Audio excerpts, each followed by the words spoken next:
You don't need to record. You don't need to record. You just stream. Okay. All right. It is 7 o'clock. We'll go ahead and get started with our first board meeting of 2022. First, we'd definitely like to welcome our two new board members. Welcome, Mr. Robinson and Mr. Jones. Thank you all. Congratulations. And look forward to a productive session today and throughout the year. As we do have a quorum, all members present, we'll then move into the invocation and pledge of allegiance. Dear God, thank you for the opportunity to gather here today. Thank you for keeping us all safe as we travel. Please be with everyone who's still recovering from illness or the weather. And please be with all the county through the upcoming winter weather season as well. Please grant all of us wisdom and provide your guidance as we go about the county's business today, and provide us all safe passage home. Amen.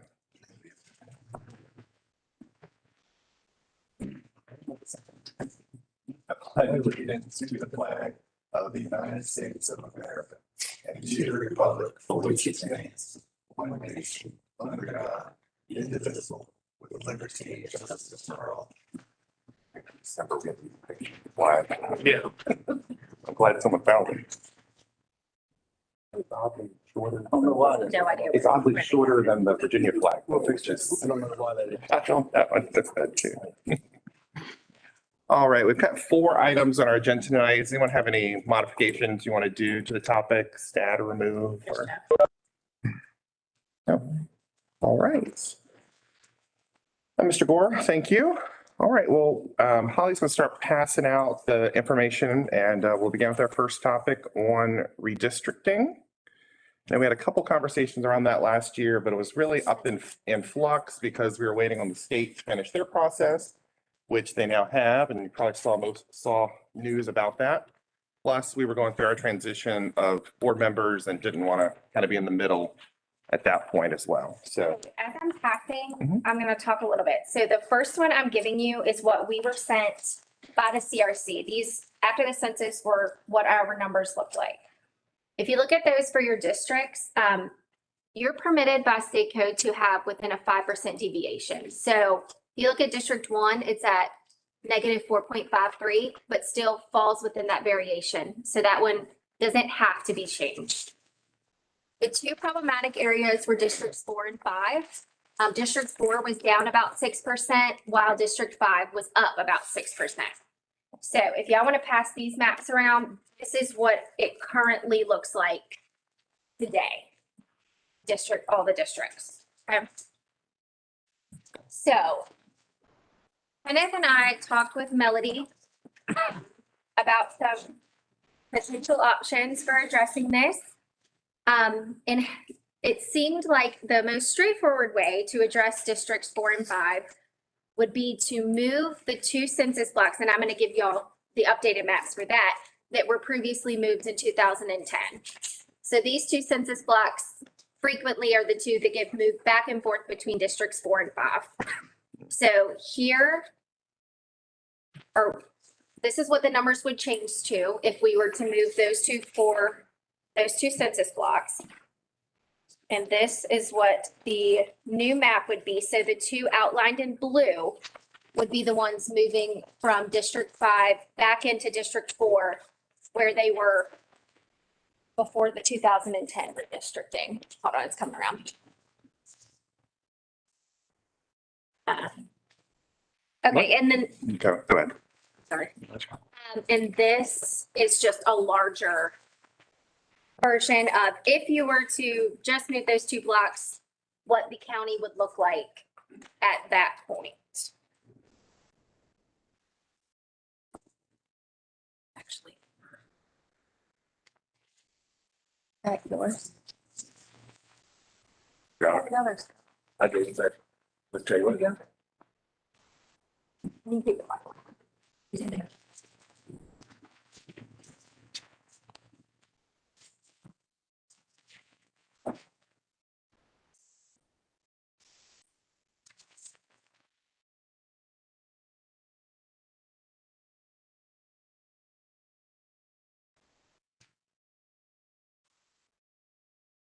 So if you all were to decide you only wanted to move those 2 census blocks, that would bring District 4 down to 0.45%, and District 5 would be up 0.56%. So just by moving those two census blocks, all 5 districts would fall within the 5% deviation.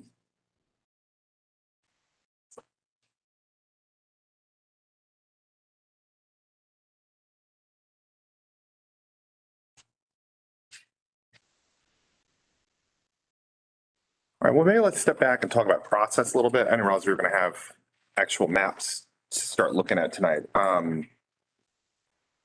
Jeff, can you just kind of recap for everybody? I know you've been on top of this and we've talked at some of the board meetings, but again, I want to be careful. We've got 2 new board members, make sure everybody is up to speed. Can you just kind of recap where we are and then particularly focus on the process elements, because the last time 10 years ago went through redistricting, processes were pretty different and have changed since then. So if you could talk us through that, then that'll give us a good starting point for conversation.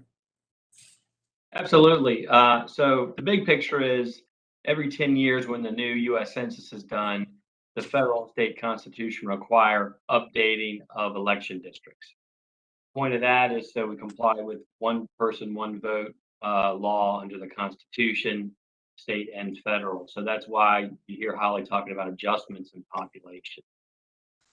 This past year was a little unprecedented because due to a lot of reasons, the U.S. Census data came in late. So ordinarily, the board, this would have been done probably last summer. And that's probably the time frame it was done 10 years ago. However, the federal U.S. Census data came in late to the state. So that was one of the issues that pushed the time frame back for the county to act. The other significant issue was the new state process for the state to adopt new General Assembly and congressional districts. So the General Assembly adopts their district lines and the congressional districts, whereas you adopt the local districts. Well, as you're aware, a constitutional amendment passed previous year, which led to a new process of a citizen and legislative commission instead of the full legislature to adopt those new districts. And that process kind of fell apart and didn't work this summer and fall. So the new law then kicked it to the Virginia Supreme Court. So that's why we had such a delayed process. The state got the data late, and then under the new state redistricting process, the process played out basically as long as it could under the new law, which meant that the Virginia Supreme Court ended up adopting the congressional and General Assembly districts last week or week before last. So the reason that's significant is the new law that passed last year says that the local districts can't conflict with any of the state or congressional districts. In other words, you can't have a split district where you would have one of your supervisor districts might be in, hypothetically, in 2 state legislator districts. That thing has happened a lot over the years, and it really, not in Amelia necessarily, but around the state. So the new law just said localities, when you adopt your districts, you cannot create a split district with a state or federal district. So of course, we didn't know what the state or federal lines or district lines were going to look like until 2 weeks ago. And so there's really no reason for the board to act in front of that. I know of at least one county around in this region that did that. And when the Supreme Court adopted the state and federal and congressional districts, it conflicted with what the county had just done. So they're having to start the process over again. So that's sort of the long and short of how we got here and why we got to this point. Again, ordinarily, this would have been done by the end of the previous calendar year. But for all those reasons, it didn't happen. And that's fine, because these new districts aren't going to apply until your next set of elections. So you still have time. Obviously you want to get it done as soon as you can, but you want to make sure you have all the right information and are comfortable doing it. The other changes to the process are that the Federal Voting Rights Act, provisions of that were struck down by the Supreme Court a few years ago. So last time Amelia did this, provisions of the Voting Rights Act required the county to submit any changes to the U.S. Department of Justice. And that's for every locality in Virginia and other states that were subject to that part of the Voting Rights Act. Well, the Supreme Court struck that down, and so those provisions of the Voting Rights Act no longer apply. So that's another difference in the process. We're not going to have to get what used to be called pre-clearance to ensure that the district lines or polling places don't have a disparate negative impact on a minority group. You still have to meet that standard. We still have to show that our districts and our polling places don't have a negative impact on a minority population. But we don't have to ask the Department of Justice to agree. The new process is it's a state process. So once you all are comfortable with the new districts and polling places, I know at least one's going to be changed. Then what we'll do is we'll advertise when you're ready. Could be February, could be March. Advertise and adopt the ordinance, which I'll prepare in conjunction with staff and CRC, along with the new maps. We'll submit all that to the Virginia Attorney General, and they have 60 days of their office to do a review to ensure they don't have any problems with it. And if they don't, then they go into effect. So a ton of changes have happened in this area of law and in the procedure.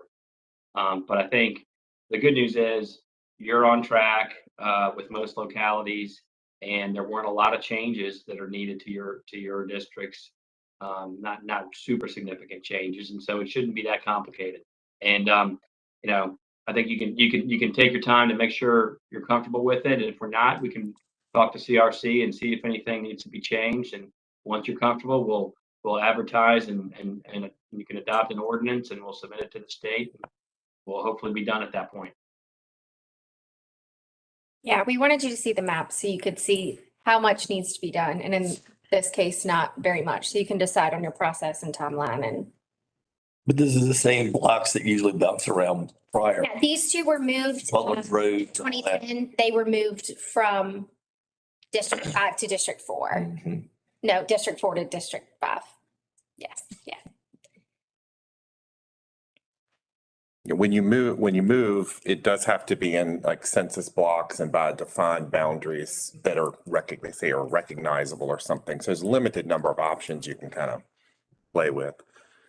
Yeah. That does make it easy. What you have to do. Not always this easy. So, Right. yeah, Well, we weren't off by much. So just because I know we've had some questions from citizens as well. There will be an opportunity for public comment and question through that up until when we then adopt and send it on to the Attorney General. So just clarify and make sure everybody's clear on that.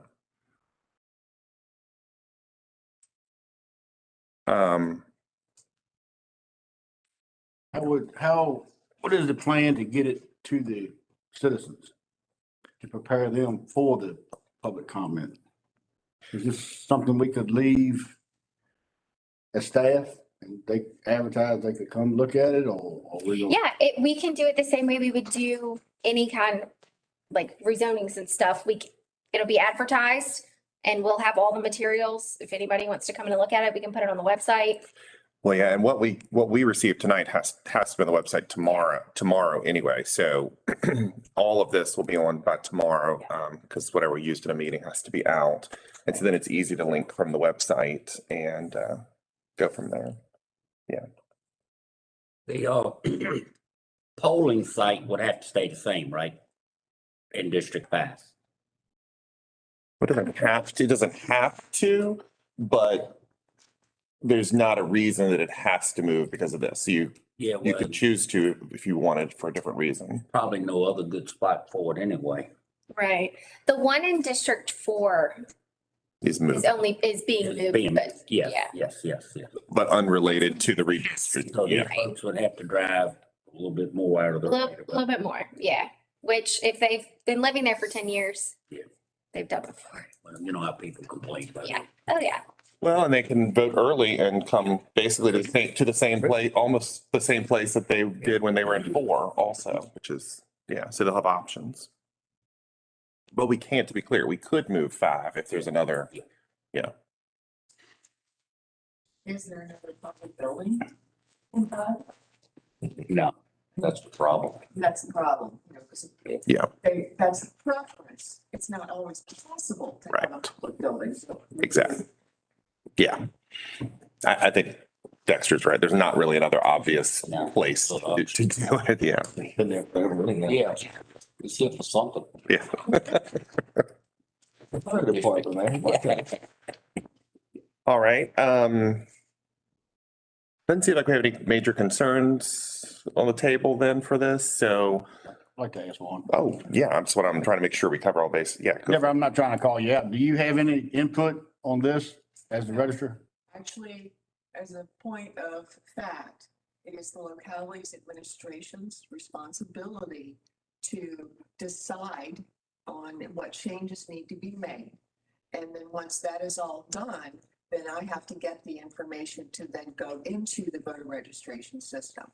Okay. So, I think y'all have covered it all really well, you know, so far. And as Mr. Gordon said, getting such a late start wasn't our fault. You know, Right. It's just crazy. Question, Yeah. when you go in and, update, if just the people living in these two blocks, will they get like a letter or something notifying them? Like, Actually, all 10,000 of our voters are gonna have to get new voter ID cards. okay, Because the congressional district numbers, everything changed. And all of us, Okay. it was one district number to change, they all changed. So every one of our voters will be getting a new voter ID card. okay. And so that will be a part of the process. So that's another reason for kind of doing this all together, the precinct 4 move and this redistricting, because then that's only one mailing Yeah. to Save the money. to go out and give everybody all their new information. Yeah, good question. We have an election this November, We do. I mean, a major election, right? So this has got to be done. We Yes. can't prolong this is what I'm saying. It Oh, needs to for be sure. done. Yeah. So you got time to do everything you need to do. Yes, my only concern right now is bumping up against June's primary, which would be a primary for the November election. Right. So I would ask that we all kind of keep that in mind. Yeah. Because of the time it's going to be needed for advertising and public comment, and then the Attorney General gets 60 days to respond. So, we're starting to look, getting close toward June. Right. Yeah. Well, if we go ahead and start advertising this, if we were to go with, as Mr. Gore said, then we really need to hit February or March, which ideally February, because when the Attorney General needs 60 days post our submission, it would put it really close to your June primary, if not. Even though there's unlikely they would have an objection based on the minor, we still don't want that up in the air. Yeah, but if we were to move then with the earliest being the voting on that in the February meeting, that puts us over a month to have it out for citizens to review and be able to collect feedback on during that time. So I feel like that's a pretty good, gives people 5 weeks. You want to put that in a motion? You want that in a motion? Or does it require a motion? Well, I think I'm just doing, I was just throwing that, I was just kind of recapping the Yeah, I was- timeline, make well, I sure was everybody's on wondering too. page on. Like, do we need Let's a have to- motion let's for this, just Holly, or discuss is it first just and- already going? We just let it go. Just directing. Jeff Directing. and I to get our ducks in a row and get it advertised and the ordinance done and stuff. Jeff. Which does is that- usually we can do a motion for that though, Okay. just to be clear. Yeah, but I wasn't making a motion. I'm just tossing out the time frame, make sure everybody feels good about it, next steps before doing something like that. You have any alternatives, timelines or suggestions? I agree. It's going to push it close to June as it is. Yeah. I guess we need to. All right, so, I'm glad that we had the option to do it this way, because that's a lot of legwork for our staff to try to handle that. So it's great that. yeah, the software We the have the CRC has is very helpful too. Yeah. And it is the best, I mean, what we did the best practice of having staff members involved versus Right. any politicians, which Right. is what everyone tries to avoid. And really what the goal of the state change last year was the goal.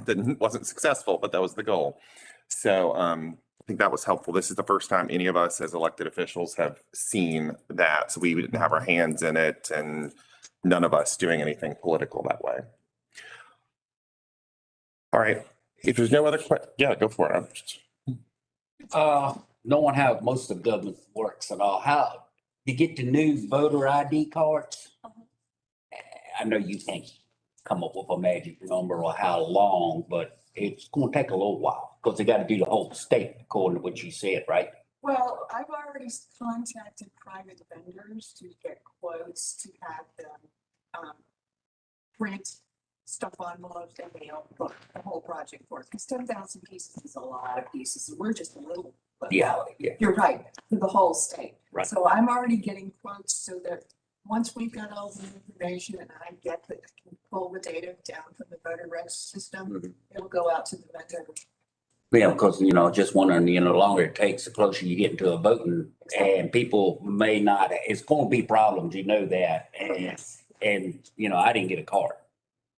Yep. And still in the mail, Yeah, et and cetera. we will still have to do advertising in the paper and on the website, and even election day, like with the changes, signage, to help, especially the folks who are moving from the courthouse up to Parks and Rec. We'll have to do extra signage, extra advertising, all of that's gonna have to happen to educate the voters as to where they need to go. Okay. And Jeff, I think if we stick with the schedule we just said, when we vote on this at the February meeting, part of our vote at that time needs to be the move for the election, the polling location in 4. Is that what I read from it earlier? Right, well, so we'll put the polling places, and precincts will be in the ordinance along with the new district lines. So it'll all be one vote to approve the ordinance that's inclusive of the polling place change. Okay. All right. Okay, so timeline sounded fine for you too before we, I think so. all right. Not trying to cut off any comments, questions, to make sure, get everybody out. Good. All right. Well, then I'll make a motion that we direct staff to go ahead and publicize and begin advertising these changes, which includes collecting feedback from citizens for us to be able to prepare for our vote at the February meeting. February regular meeting, which would be the 3rd Wednesday. Comments or questions on the motion? All those in favor, response sign of aye. Any opposed? Aye. Any opposed, same sign? Mine was with the agree. I just sometimes get to ask and I forget to respond myself. Okay, great. Thanks, Jeff. Thanks, Holly. All right, Carla, we'll move into financial policy. All right. Okay, that's it's around. This is what was in the board packet. Oh, I've got, Thank you. thank you. All right, so if you recall, those of you that were here, and for you too, VML Vaco, we are using them as our financial advisors while we think about taking out debt, which we haven't done in years and years in Amelia. So it's good to have a financial advisor to guide us, but they came and looked at our debt capacity and they recommended that we get some type of formal policy in place, which is a good idea in general. So I'm glad they gave us the motive to do that. We needed these. So I went ahead and put together numerous financial management policies because we've never really had these formal in writing. And I thought, if we're going to do one, let's do them all. So you'll see here, we've got some general financial planning policies, some revenue policies, some expenditure policies, and a fund balance policy. All of these are pretty generic in terms of what most counties adopt as their financial policies. There's nothing super specific number wise in here. It's just being good stewards of the county funds and, general financial rules to follow. But one thing we can zero in on is if you flip to under expenditure policies, ignore the highlighted parts there. I should have unhighlighted those. Oh, okay. I sent those parts to Stephanie to review. They kind of fall under her duties too. So if you look under expenditure policies, this is where we're going to talk about our debt capacity. And the fourth paragraph down, you'll see this is where our financial advisors had recommended that we go ahead and establish that we don't take out net debt, so debt that's taxpayer funded, more than 4% of our taxable assessed property. So we're documenting that here, that that's the policy we want to follow. And if you recall, I don't remember what the exact number was, but it's a ton of debt. I mean, that is a huge amount of debt. But it was very conservative as far as their numbers were. I mean, it put us at the It's still very. lowest options you could, one of the very lowest options you could do. Yeah. And then it also says here that the ratio of our debt wouldn't ever be more than 15% of our annual net expenditures. So of our general fund expenses, we wouldn't be paying more than 15% in debt costs. So we're documenting that there. That was their recommendation. And then the last thing they had recommended was also, if you flip to the very last page, under the fund balance, the top paragraph of the very last page, we're establishing a 30% target for our unassigned fund balance. And that's 30% of our general fund expenditures. And the point of keeping that is so in any type of crisis, we would always have about 2 to 3 months worth of money in the bank to, pay our operating expenses. So, Which is also more conservative than what they recommended too. Like that was, in all these cases, we're being very on the conservative side. yeah, 30% is above what I've always went with, which is 15 to 25%. Yeah. So this is pretty conservative. They had also recommended that at June 30th, anything over that 30% target, we go ahead and transfer that excess funds to our CIP, which I think we all agreed was a good idea.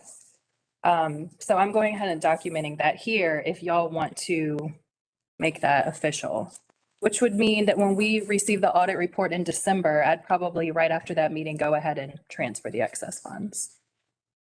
No, I think it's great because that prevents you from looking like you're overcharging your citizens more or less. Exactly, because we are not a for-profit. Yeah. Yeah. So if you're getting money that you're not using, Yep, not the goal. then a problem.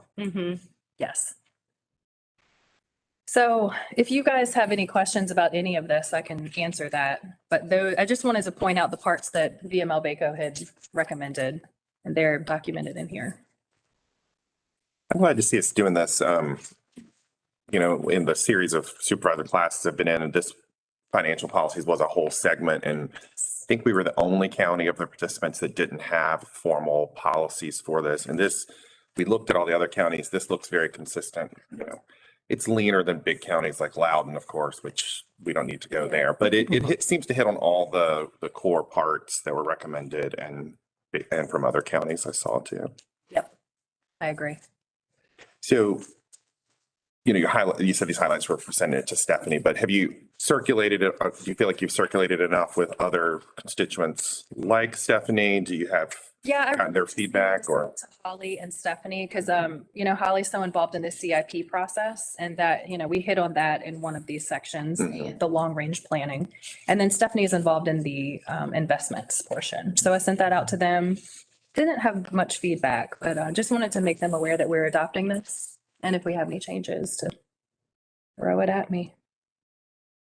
And I talked to, I worked way back in the day with the finance director in Dinwiddie, and I talked to her about these, and I got a lot of the wording of this from her. So these look very similar to Dinwiddie's. Well, three of us got some opportunity to talk about the principles of that in December. So I want to make sure Dexter and Todd get to go through their questions, kind of make sure they cover them first since they've had less opportunity. I know you sent this out in advance for us to review, which I appreciate, but they haven't had an opportunity to discuss it. So. Okay. But if anybody has comments or questions, now's the time. Good time.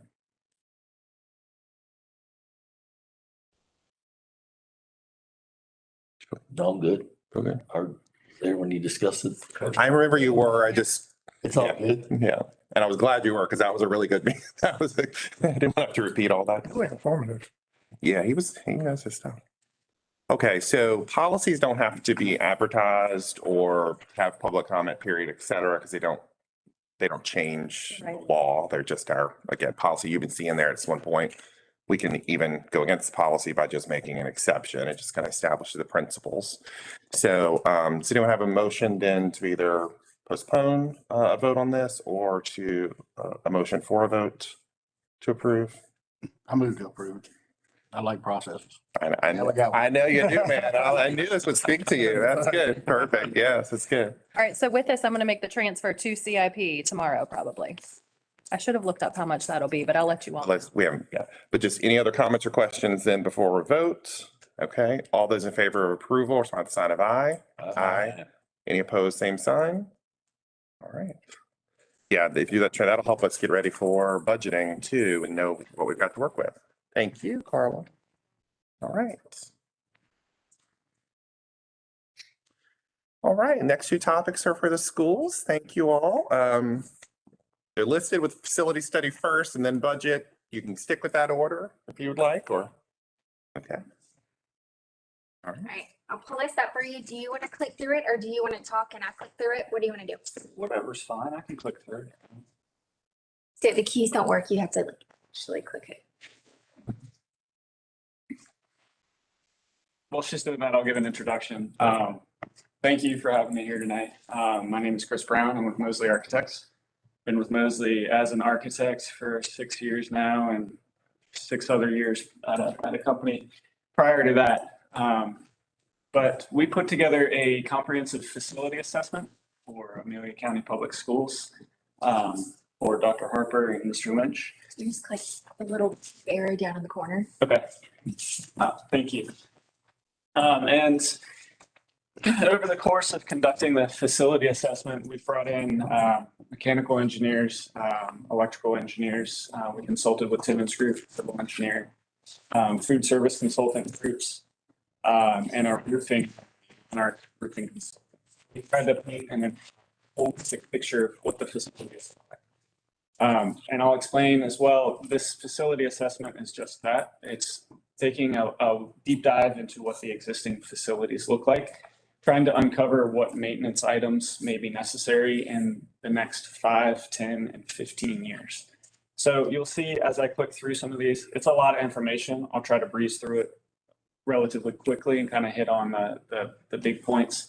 There are a lot of spreadsheet snapshots that show 5, 10, 15 years, shows architectural, electrical, plumbing, mechanical upgrades, and then a few things that address food service and civil as well. So as part of this, we not only went to the elementary school, middle school, and high school, but we visited the Russell Grove School, the school board office, the storage buildings directly adjacent to that, and then the Head Start facility just down the street. So we tried to gather as much information from school-owned properties as we could. So I skipped over the agenda, but I pretty much just went through it. So the next couple slides really just go through facility by facility. Your elementary school, as you know, is one of your newer facilities. It is not going to have a whole lot in the immediate needs category. In the 5-year and 10-year plan, we're just looking at really just basic improvements, finishes that are starting to age. You can see some rusting, some deterioration, just kind of normal wear and tear on buildings. None of that stuff is really big ticket items. It's just things that, should be brought up to plan for. Probably the biggest cost with the elementary school is going to be the water source pump that's approaching its end of life. So that's not necessarily an immediate need, maybe 5-year need, somewhere in there. I will also add, there are things in here like modern standards require LED lamps. These are things that the building code now requires. And as part of our due diligence, with this study, we're going to make recommendations for anything that the building code requires. Now, that doesn't mean you got to go out and do it right now, as many of you are certainly aware, but it does mean that if you make any further upgrades to the building, those are things that you need to consider, even small additions, and they may holistically affect the entire building if you're messing with the electrical systems of the building. Same thing goes for food service. There are some kind of scary notes in food service about maybe non-compliance, but it's the same thing as if a building were non-ADA compliant. You're not required right away to make that improvement. However, if you do make certain improvements to the building, you'll need to upgrade that as well. So this is where the numbers get small. I apologize. I should have printed something out for you guys. But you can see in the immediate needs, it's relatively small, just the exterior envelope maintenance, just some of the things that you saw on the slides with deteriorating finishes. That heat pump, HVAC water source heat pump, you can see in the 5-year plan. I will add these numbers started with today's dollars. They're escalated out in 5, 10, 15 years as a 6% escalation cost, which we've come to find through our data in the past 20 years or so seems to be about right. So keep that in mind. All of these needs are kind of projected as what we see fit based on life cycle analysis of some of these systems, as well as, what are the K-12 trends? That kind of factors in as well. How can you provide the best facilities and situations for your students to learn in? I've tried to note in some of these, not as much the elementary school, but you'll see in the middle school, where certain upgrades to buildings may affect other parts of the building.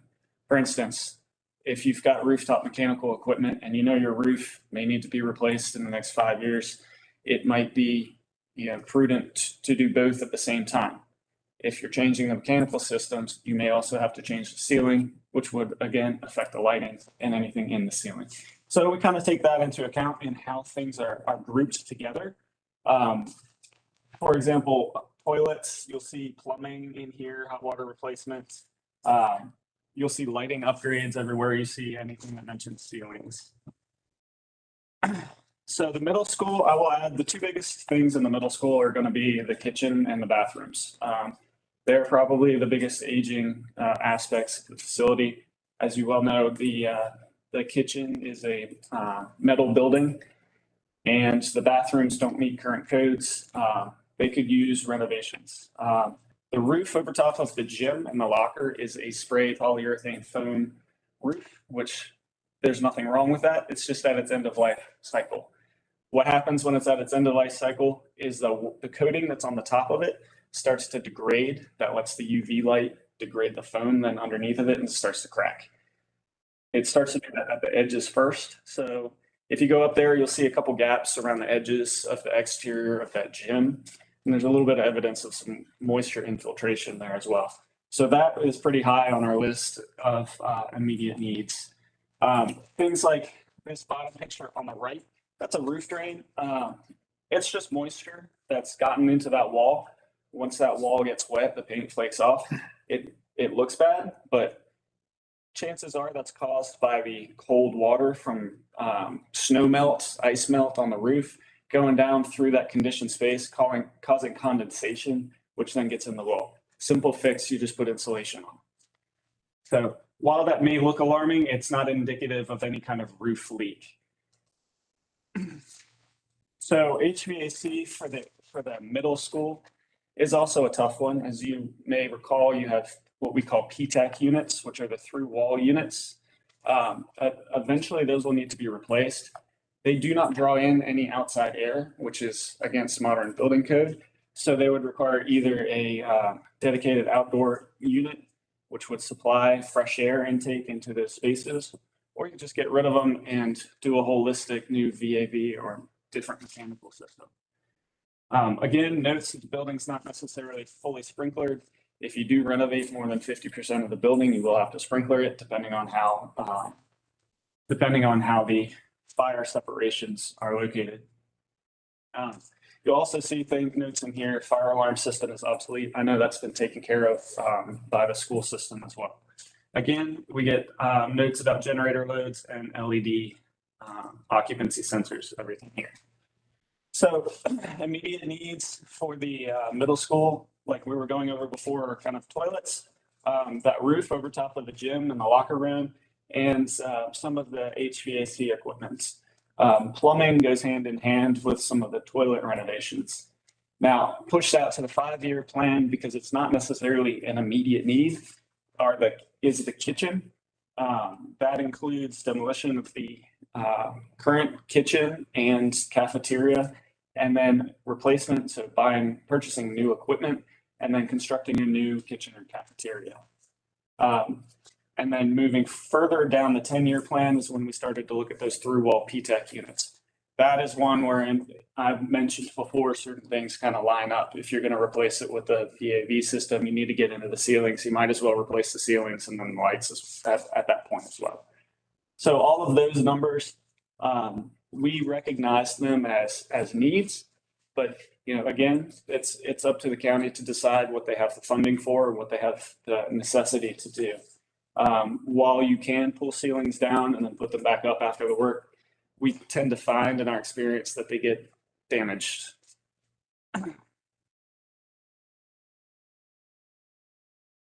So the high school is a pretty solid building, as you well know. Lots of masonry, terrazzo, that will last forever. In terms of the interior, the ceilings, they're looking dated. There's a little bit of moisture on the northwest facade. That's near the admin. It's the exterior around this photo in here. You can see where paint's coming off. The northwest facade, sun never shines over there, so it could be moisture coming in from wind-driven rain and just not drying. We had, of course, the roof inspection done, and they didn't really show any signs of significant leaks, especially in that area. One of the things I will add too, if you look through this in detail, you'll see there's a lot of recurring repairs for things like roofs all at the same time. The roofing systems on these buildings are generally about the same age. They're all within 5 to 10 years of each other. That's great. They're all replaced at the same time, but that means in the future they all have to be replaced at about the same time. The black EPDM roofs are about close to their warrantable lifespan. However, it's easy to get another 10, 15 years out of it past the warranty.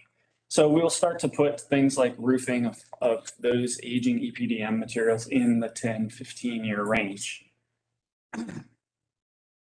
One other thing that we tried to include were suggestions for spaces that we can turn into single-use restrooms or restroom renovations. Some of those require what we would call heavy demolition, which means tearing up the slab to put in underground sanitary and domestic supply lines to that. So through this report, we have different levels of renovation. A light renovation would be touching paint, maybe floor, refreshing finishes.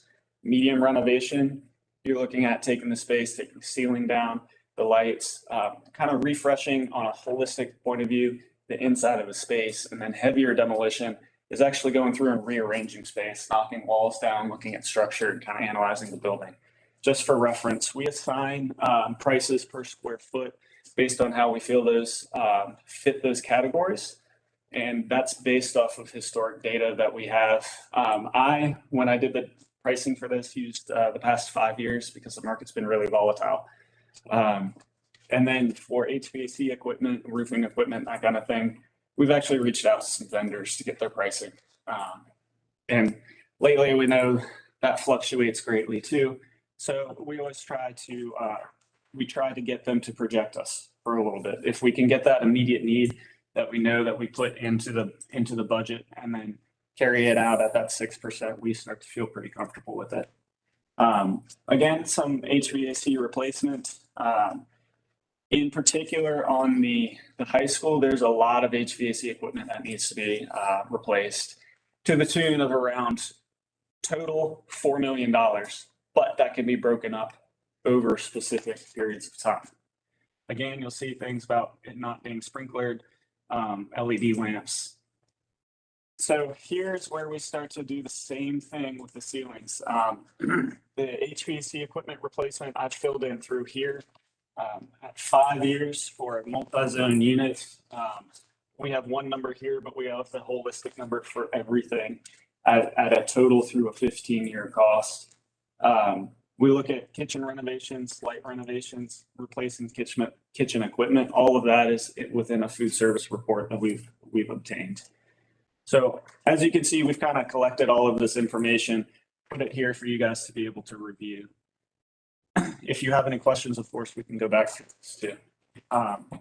As part of the civil study, we looked at athletics. One of the goals was trying to get the football field behind the high school lit for be able to use for night games year round. Also look at areas for a field house or locker room, concession stands. As you can see in here, and you very well may know, there's a lot of slope down this direction towards the football field. There's a natural slope from the back of the high school down to the field. That's a good candidate for bleachers there without having to put risers up. That would also take care of ADA access down that hill.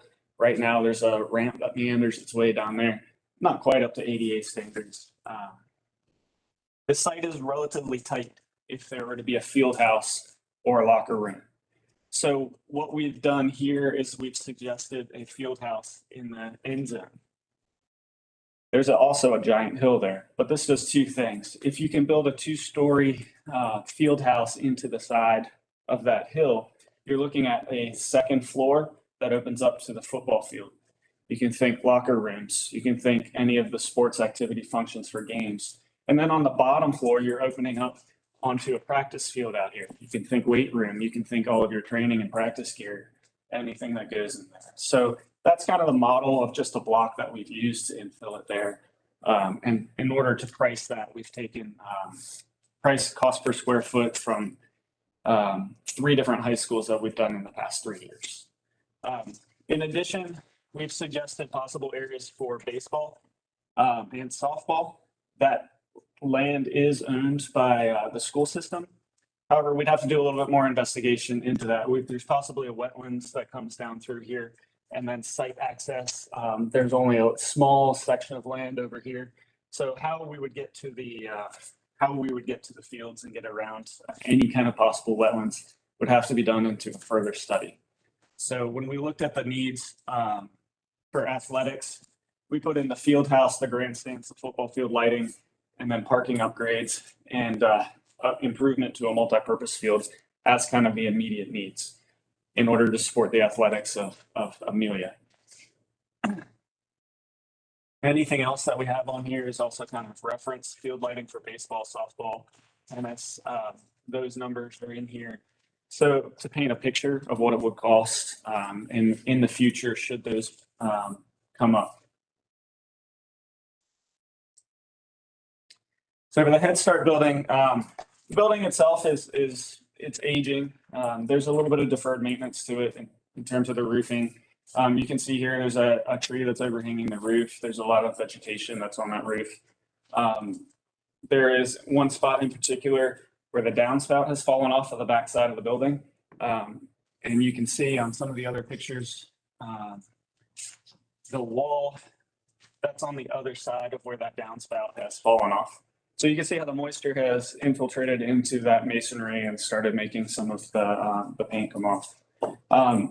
The roof panels, the roof deck is Tecton Bulb T. It looks like at one point some of them have been replaced. You can see various shades of colors in there. And so in my mind, that's where some of this rust had come from. Maybe there's a leak at one point that's already been taken care of. If it becomes a concern and any lighting upgrades or HVAC upgrades are desired in here, I could suggest a drop ceiling and be able to conceal any of that. If further leaking is detected through there and some of those panels start to drop, it may be suggested to start to look at replacing that with a steel deck. HVAC systems in here are relatively new. But again, like with the middle school, there's limited fresh air intake. And by code now we need fresh air intake. So that suggestion is in one of the foremost needs piles. Also, I should say the windows in there appear to be original. I've got a lot of respect for that, but time does not. So putting in some new windows is definitely an immediate need. And then that sidewalk in there has a little bit of slope to it. We have to recommend ADA compliance for that. And you'll see in the 5-year plan is when we start to look at whether or not ceilings go in there, roof replacement, and then that ventilation that we talked about with the DOA system. The storage buildings, I just wanted to paint a picture in here, not really include very many bullet points. The inside of them, you can see it's relatively bare. They're storage buildings. The goals for the county kind of align with cleaning them up. These are the costs based on what we would say is the light renovation. Number 1 up here is cleanup, selective demolition. Light renovation in here is that paint, lights, controls for lights, flooring systems, and then replacing the windows. Heavy renovation down here would include plumbing, electrical, HVAC, anything that you would need to bring the building up to, let's say, an office or maybe even a classroom use. So the immediate needs include taking care of that cleaning up and paints, lights, flooring. And then the 15-year shows space reconfiguration or repurposing. So, sorry, that was a lot. Area of work focus, this kind of hits on everything that we went through. I didn't mention the Russell Grove school. I think the goals for that, in my mind, would be just to upgrade some of the finishes, the kitchen hood, if that's to be used as a commercial kitchen, or support teaching functions that may need to be upgraded as well. So in summary, you can see that the number out towards the end of the 15-year plan is staggering, and that's not uncommon for anywhere you go. $65 million over that amount of time is quite a bit to chew on. However, when you go back and you look at the breakdown of this, it's important to kind of take it in stride and do what you can. So with that, any questions, comments?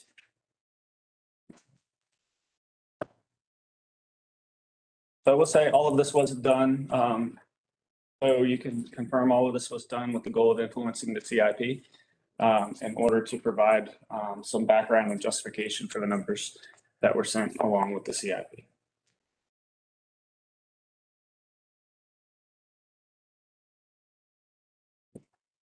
I think, it's helpful background information. I think until we get into CIP and the next budget planning, it's hard to go further than that at this point, but Great.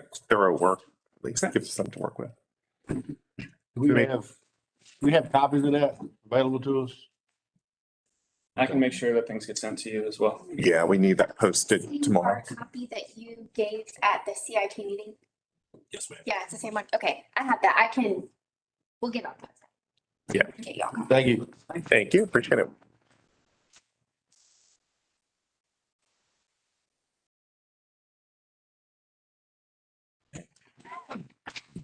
All right, Dr. Harper. Do you have a, I do not. you don't, okay, Old fashioned paper. excellent. Perfect.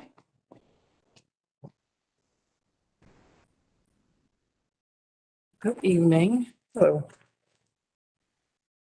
So, this is just intended to be a very brief, budget primer on how school division budgets work, because, they're quite different from a county budget. And, so I wanted to just give you a little information. I'm also going to give you a business card. In 2019, members of the Board of Supervisors, either individually or in pairs, met with me to discuss their interests and concerns about the school division. Since that time, of course, COVID hit in early 2020. And so there's not been really an opportunity to do so since then. So I do want to open the door and invitation to any and all of you to come and sit down, and I'll be happy to show you our buildings if you've not been through the schools, whatever you'd like to know about the school division. Also, at the end of January, I believe we'll be giving a presentation that'll give you a little more detailed information about the different departments and each of the schools. So we enter the budget season in October. And so it starts very early, and as you know, it ends in June, and we only have a couple months and we're rolling again. School divisions have two types of budgets. We have an operating budget and a capital improvement budget. You're probably very familiar with capital improvement budgets. The operating budget is our day-to-day expenses. School divisions cannot raise our own money. We can't tax as an entity for money. And our budget year is July 1st to June 30th. Any unspent funds can't automatically be rolled over without approval of the Board of Supervisors through a resolution. Now, there are some exceptions to that with federal funds, because federal funds have an extended year. So September 30th is the end of the year for federal programs, and some of those programs last more than 1 year. So some of the key terms that we use in terms of school budgeting obviously is fiduciary duty, and the Code of Virginia establishes the responsibility for a division superintendent to prepare the school division's budget and obtain the approval through the school board and then submit it to the governing body. Our school divisions are required to establish a budget based on needs. So it's not a pie in the sky. It's we have to be able to justify what those needs are and have a needs-based budget. The Board of Education also prescribes what categories we have to use within our budget. As members of the Board of Supervisors, I'm sure you're very well aware of the Composite Index. The Composite Index does have a great impact on the state funding that we received. And I've given you a little box here on the right that shows how the Composite Index has changed. Of course, that changes every 2 years. And as the Composite Index increases, so does the county's responsibility toward funding the schools. The state says, oh, your Composite Index has increased. That means you have a greater ability to support your schools. So the amount of money the state gives us is less, okay?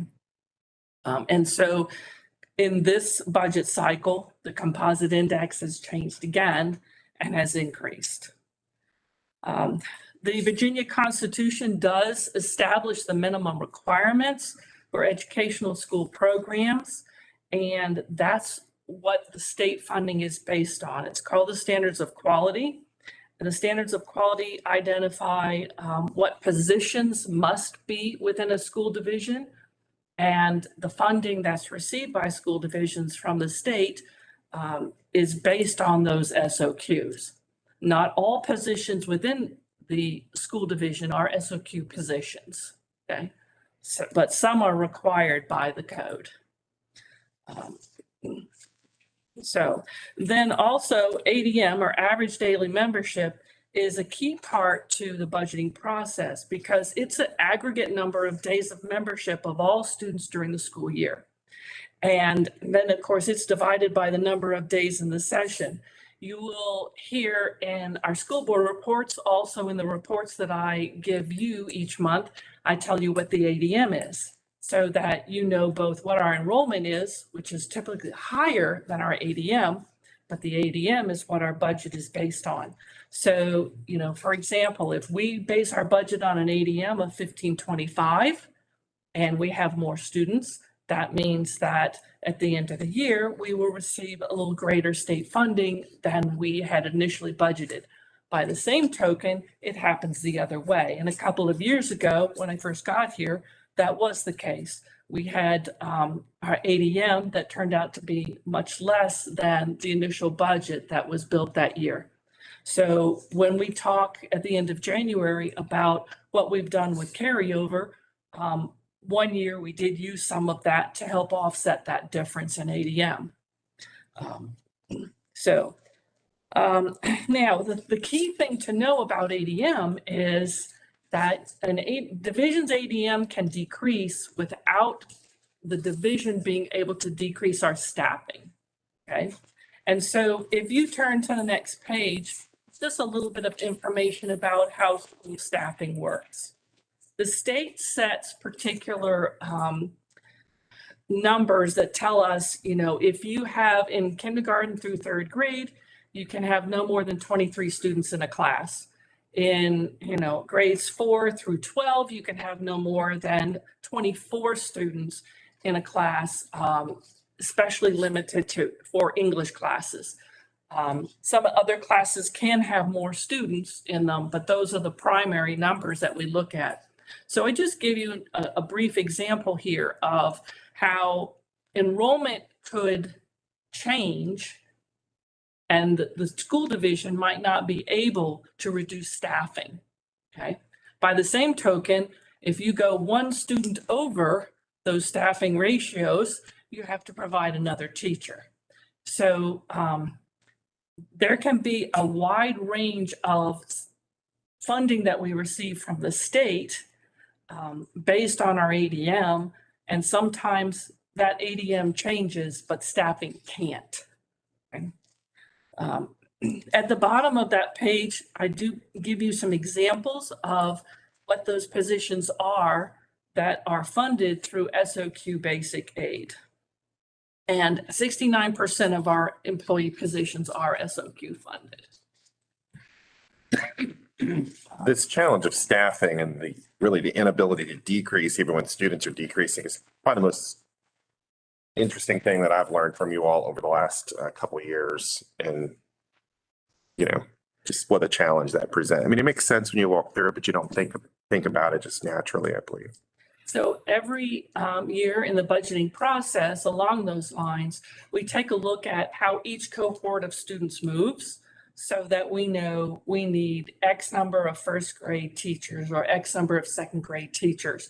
And if the cohorts are smaller and we can reduce a staff member, then we do. But a lot of times what happens, especially in kindergarten, is we will start with 5 teachers. And if the enrollment increases above that 1:23 ratio, we have to hire a 6th kindergarten teacher.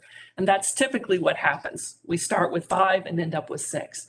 If we have a cohort of students that's smaller, because some of our elementary grades, we have 5 teachers and some we have 6. And if, let's say you have 6 in 2nd grade and 5 in 3rd grade, but then that cohort of students moves up, those numbers change. So a teacher might actually have to change from one grade to another, based on those cohort numbers. But we look at that very carefully as we are budgeting because excess staff really cuts into our budget. So we don't want to have excess staff. We want to make sure that we are right where we need to be for the numbers of students. So sometimes the elementary school is not real happy when they have to wait for that extra kindergarten teacher, but so our funding sources, you see here a list of what our funding sources are. We've also provided you with the numbers for the current fiscal year. Local funds obviously come from the county through the Board of Supervisors. And at the present time, our funding amount is just over 28.5%. The state funds are allocated obviously by that basic aid formula. And then we also have specific program allocations. So like Virginia Preschool Initiative, okay, we have a particular amount of money for that. There's particular categories that we have to spend money on either particular staffing or particular programs. So even though we get a particular amount of money from the state, some of it is actually earmarked for specific things and can only be used for those things. Okay. And then federal funds. As I was mentioning earlier, we have federal program funds, and those years typically are October 1st to September 30th. Some of those funds can be carried from one year to another. So we'll often come to the Board of Supervisors at some point during the year and ask for an allocation to carry over those federal funds. It doesn't cost the county anything.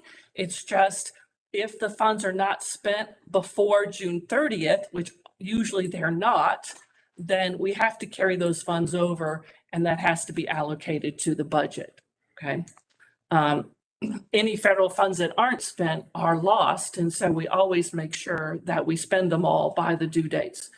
Those funds include Title I, Title II, Title III programs, and again, those federal programs funds have specific purposes and specific uses for each one.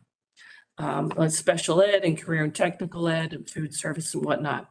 And then, of course, we do get other funds through grants, fees, donations, and a few, other sources, and those can change from year to year.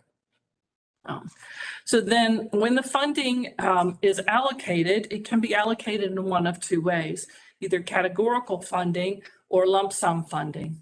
And we receive the lump sum funding for from the county. If we had categorical funding, it would not allow us to make any movements from one category to the other to meet the needs. And that's much more challenging means of budgeting. And when you have a categorical funding setup, every time you need to move money from one category to another, you have to come and get approval. So it would be a nightmare for us as well as a nightmare for you. So, and just a few financial facts. As you know, we have the two schools, now not the division, we're talking about schools now, have those two sources of funding. They have their operating funds, which come through the division, and then they have activity funds. And those activity funds are totally school-based for each school. And they're raised through the schools for fees, donations, fundraisers, and those types of things. And if you ever listen to our school board meetings, you'll see that we inform the school board every month of the fundraisers that happen at the schools. 88% of our annual operating budget is personnel. And let's see, we have provided a fiscally sound budget and operated with fiscal integrity. I can only speak since 2019. But in each year, the Board of Supervisors has approved that resolution to permit us to use those unused funds and carry them into the next year for one-time expenses that we've not been able to cover. And some really good examples, especially would be school buses, because in the past, we rented buses and we still have those rental agreements that we're working through. It's much more cost effective to purchase a bus if you can do so and not have those leasing types of agreements. So that's some of the things that we have done with those unused funds. In addition, there have been a lot of things that were not addressed historically for, I can't tell you how many years, which has meant that we're trying to catch up and fix things. And we will be sharing that information with you as well. Our school funds are audited annually along with the county's funds, and all of those audits are obviously available for public viewing. The last page gives you an example of this is this year's operating expenses and operating revenue. So you can see what portion of our budget comes from the state, the locality, federal programs, cafeteria funds, and others. And I should mention that the cafeteria funds are totally separate from our operating funds. And so the school nutrition program is expected to be self-sufficient. Prior to 2019 or in that time frame, it was not. It is now. So I think that's something to mention as well. And then, of course, you see the different areas where the funds are spent in terms of our operating budget. And as I mentioned earlier, these categories are established by the state. And so happy to entertain any questions. That's a really fast primer on budgeting. Yes, sir. Two questions. Yes. Lottery money. I hadn't heard you mention that. Does that come in under state funding or is that separate? And it's separate. It comes in as. It comes in as part of the state funding. Mhm. Okay. You mentioned leasing school buses and it was better to buy than lease. That's exactly backwards from what I've always understood about leasing, because in my line of work, you can lease a lot of your equipment. And right now, the way things are, you're better off to lease than buy, because most leases have a warranty with them. You get free warranty work done on them at whatever time frame is wrote on that. And it's just the way the economy is, the way the country, everything is now, the lease is the way to go. So Because of the high price of the equipment. correct. Our leases do not have any maintenance. Well, I think that's something you could get put in that. These leases really aren't leases. It's really like we're paying a note on buses. And so Well, that's not what you said, though. I mean, So- That's what it's they're called. called leases, but they're really just notes. And so 10 years ago, or so, the division leased or bought on credit 10 buses. And so those payments every year are the cost of 2 buses. And so over 10 years, we've paid for 20 buses and we've only gotten 10. And so one of those leases or notes is up this year. And so it should free up some money for us to work some new buses into our regular budget. But we've only been able to purchase buses over the last few years using some of those unspent funds at the end of the year. Otherwise, our fleet is large and aging, and so we've had a lot of transportation issues.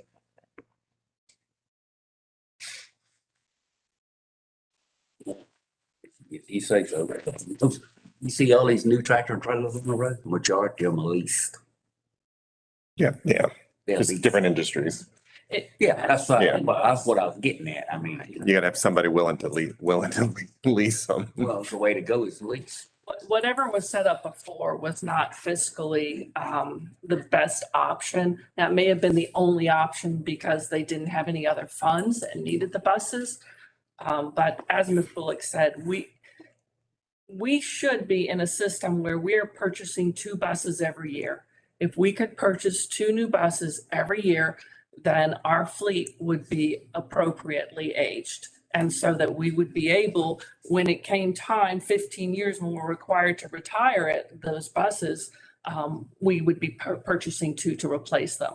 And so we've been in a catch-up mode because, as she said, we leased or had this agreement that the division had. And so we had 10 buses during a period of time where we should have been able to have 20. I think she hit on an interesting point there that might really impact the leases too. The fact that by law, she's got to retire them at 15 years. So there becomes such a diminishing value on buses where farm equipment, I mean, people are using it for multiple generations. You can keep them running. The bus value goes Well, down I so mean, fast. I just want us to get the biggest bang for our, So do I, absolutely. big tax. $120,000 for a bus. I am 20 years. extremely conservative and we look at everything that we do, so. And we just got to deal with it. Yeah. Yeah. I mean, I ain't got no problem buying the buses. We getting the big bang for it. Go. Almost 40, yeah, okay. 35, 36 on the road. Some are spare, some are kind of, close to where we don't want to go long distance with them. Mhm. Stuff of that nature. Yeah. And the newer buses obviously have newer equipment on them, with the cameras and those are air conditioning. We still have a lot of buses that do not have air conditioning. Yes. Mhm. Just to do it, I mean, the majority of our fleet is not. I remember going to school when the heat wasn't even in the roofs and the snow on the ground. And I was sitting in them buildings. But have y'all, in talking about it, have you talked about, looked into the electric, the propane, the green energy? Yes, we have. And we looked at it. There was a grant that we applied for that we did not get when some of these electric buses first came out. We've been watching it. One of our concerns is that, we have some of our buses go a very long distance. And so we get concerned about having our buses be at one end of the county and then ending up with issues. So we are watching that technology.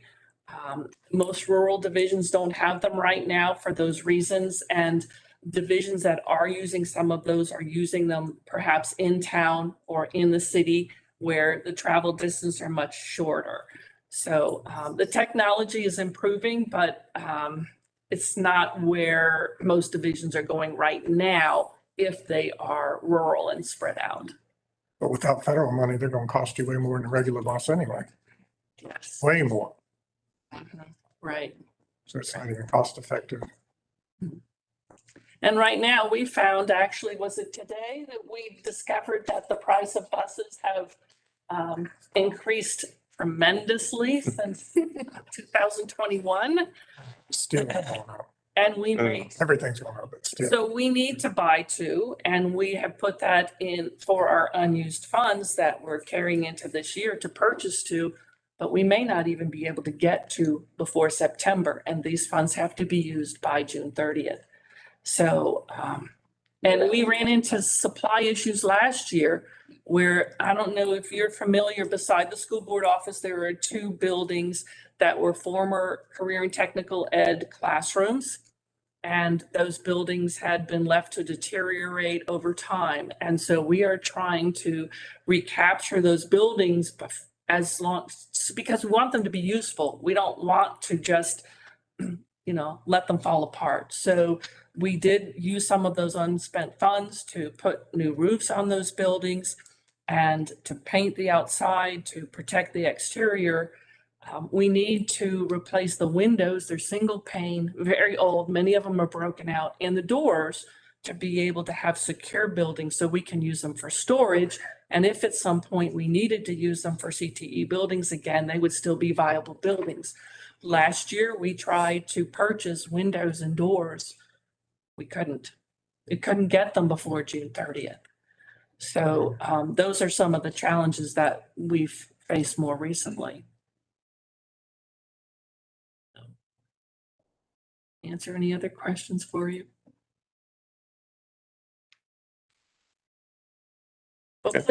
No, it's fine. Please take me up on my offer. I'd love to have you come and sit down and I'll answer any questions that you have. If I don't have the answer, I will find them and be happy to give you a tour, show you around, so you're a little more familiar with our buildings.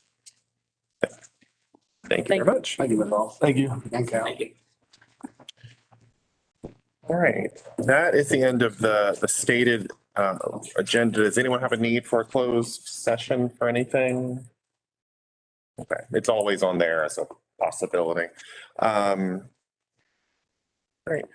Well, as we get prepared to close, I just was realizing, I think this is 2 years we've been doing the workshops as well. And I think tonight was a good example of where you can get so much more informal discussion, like with Jeff and with Carla and then the schools as well. So they've been a good addition to us, and appreciate everybody that's been able to come out and break up the length of the other meetings a little bit more too, so we don't end up in the 11 and 12 o'clock hour. So as we are at the end of the agenda, seems to have nothing else. I will adjourn the meeting. See you next Wednesday.